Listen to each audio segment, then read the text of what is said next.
আমাদের গাজীপুরে শ্রীপুরের মধ্যে একটা সুন্দর জায়গায় গিয়েছিলাম। সেদিন আমরা জায়গাটার নাম ছিল বৃন্দাবন। সেখানে গিয়ে আমরা কি কি করেছিলাম আজকের ভিডিওতে আপনাদের সাথে শেয়ার করব। জায়গাটা কোথায় জানতে হলে কিন্তু আমার সম্পূর্ণ ভিডিওটি আপনাদের দেখতে হবে। সো হ্যালো এভরিওয়ান, আসসালামু আলাইকুম। আপনারা সবাই কেমন আছেন? আশা করছি আপনারা সবাই ভালো আছেন। আলহামদুলিল্লাহ, আপনাদের দোয়াতে আমরা সবাই অনেক বেশি ভালো আছি। আমার সব ফ্রেন্ডরা মিলে আমরা চলে গিয়েছিলাম সেদিন বৃন্দাবনে ঘোরার জন্য। বৃন্দাবনে ঢুকতে পার পার্সন আমাদের কাছ থেকে 20 টাকা করে নিয়েছিল টিকেটের মূল্য। যেহেতু আমরা অনেকজন ছিলাম, ভাবলাম যে তাহলে একটু ঘুরে আসা যাক, এটার ভিতরে কি আছে সেটা দেখা যাক। সো আমরা 20 টাকা করে গিয়ে টিকেটটা কেটে নিয়েছিলাম আর আস্তে আস্তে ভিতরের দিকে যাচ্ছিলাম। আমার সাথে আমার সব ফ্রেন্ডরা ছিল। এর আগে কখনো আমার এখানে আসা হয়নি, তার জন্য আমি বেশ এক্সাইটেড ছিলাম যে জায়গাটা কিরকম দেখতে হবে। সো যাওয়া যাক ভিতরে। ভিতরে এসে দেখি জায়গাটা খুবই ছোট পরিমাণের একটা জায়গা ছিল, মানে জায়গাটা বড় ছিল তবে সাজানো গোছানো ছিল মাত্র ছোট্ট একটা জায়গা। তারপরে এখানে অনেক অনেক মানুষ আসে। সো আমিও চলে আসলাম দেখার জন্য কি কি আছে। তবে এর ভিতরে তেমন কিছুই ছিল না।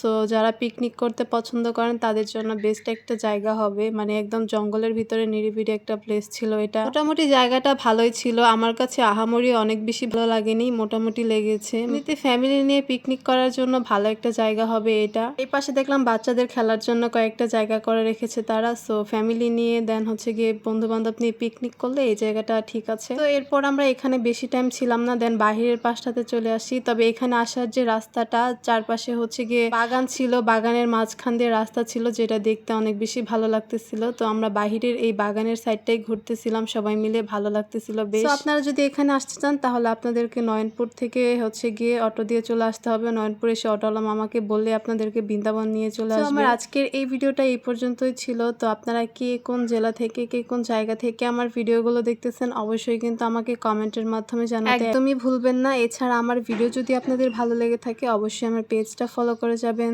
সো আল্লাহ হাফেজ, দেখা হচ্ছে নতুন কোনো ভিডিওতে।